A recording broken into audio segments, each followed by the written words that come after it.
Welcome to smart kitchen. நம்ம வீடியோக்குள்ளே போகிறதுக்கு முன்னாடி இது வரைக்கும் நம்ம சேனலை சப்ஸ்கிரைப் பண்ணாதவங்க சப்ஸ்கிரைப் பண்ணுங்கள். கூடவே இருக்க பெல் பட்டனையும் ப்ரெஸ் பண்ணுங்கள்.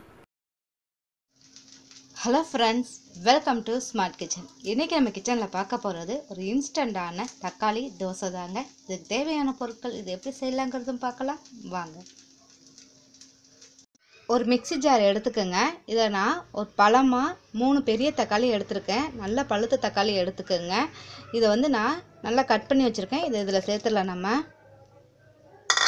இதோட ஒரு துண்டு இஞ்சி எடுத்துக்கோங்க, அது இதில் சேர்த்துருங்க. 4 காய்ந்த மிளகாய் எடுத்துருக்கேன், அதோடு சேர்த்துட்டு இதை நல்லா ஒரு ஃபைன் பேஸ்ட்டாக அரைச்சி எடுத்துக்கோங்க. பாருங்கள், நம்ம நல்லா நைஸாக நல்ல ஒரு பேஸ்ட்டாக அரைச்சி எடுத்துட்டோம். இப்போ இதை நம்ம ஒரு பவுலில் ஊற்றிக்கலாம்.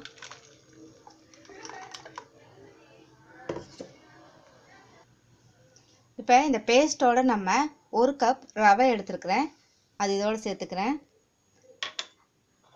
1 கப் அரிசி மாவு எடுத்துக்கோங்க.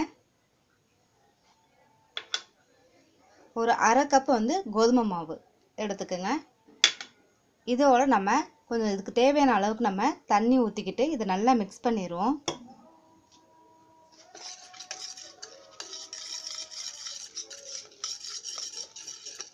கொஞ்சம் தண்ணியாக இருக்கணும் நமக்கு, அதனால் நீங்கள் கொஞ்சம் கூட தண்ணி கூட ஊற்றிக்கிங்க. ஏன்னா ரவை தண்ணியை நல்லா உறிஞ்சும்.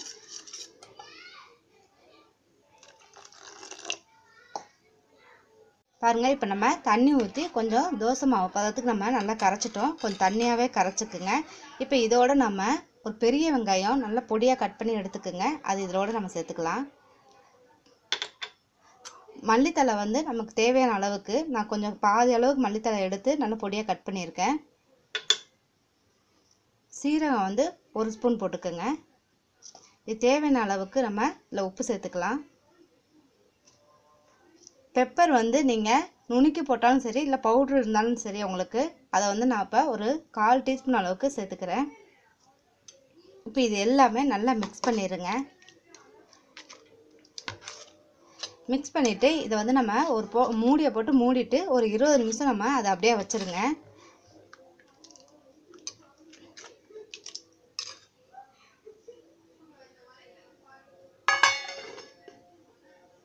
இப்போ நமக்கு 20 நிமிஷம் ஆயிடுச்சு.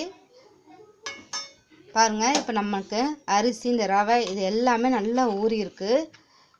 இப்போ ரவை தோசைக்கு நம்ம எந்த மாதிரி தண்ணியாக கரைப்போமோ அந்த மாதிரி நீங்கள் இல்லை கொஞ்சம் தண்ணி ஊற்றி நல்லா கரைச்சிக்குங்க. இந்த மாதிரி தண்ணியாக இருந்தால் கொஞ்சம் நல்லாயிருக்கும் நமக்கு தோசை வாக்குறதுக்கு. இப்போ அடுப்பு ஆன் பண்ணி ஒரு தோசை கல் வச்சுக்கோங்க. கல் நல்லா காஞ்ச உடனே நம்ம இதை எடுத்து நீங்கள் இந்த மாதிரி நல்ல ஒரு பெரிய குழிக்கரண்டியாக எடுத்து நல்லா ஃபுல்லாக இப்படி ஊற்றிடுங்க.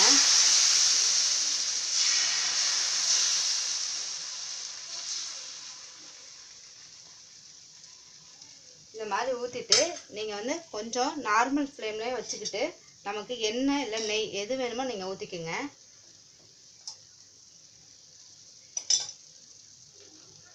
இது அப்படியே நமக்கு ஒரு 3 நிமிஷம் அப்படியே இருக்கட்டும். பாருங்கள், நமக்கு இப்போ 1 சைடு நல்லா வெந்துருச்சு. இப்போ நம்ம இதை திருப்பி போட்டுடலாம்.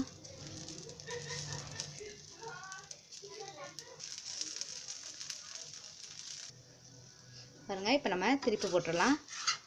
இப்போ 2 சைடு நமக்கு நல்லா வெந்துருச்சு. இப்போ நம்ம இதை ஒரு பிளேட்டுக்கு மாற்றிடலாம். இது கொஞ்சம் வேகிறதுக்கு கொஞ்சம் டைம் எடுக்கும். அதனால் கொஞ்சம் பொறுமையாக இருந்து நம்ம வேந்த பிறகு தான் நான் திருப்பி போடணும். இல்லாட்டினா உங்களுக்கு கல்லோடு இது அப்படியே ஒட்டிடும்.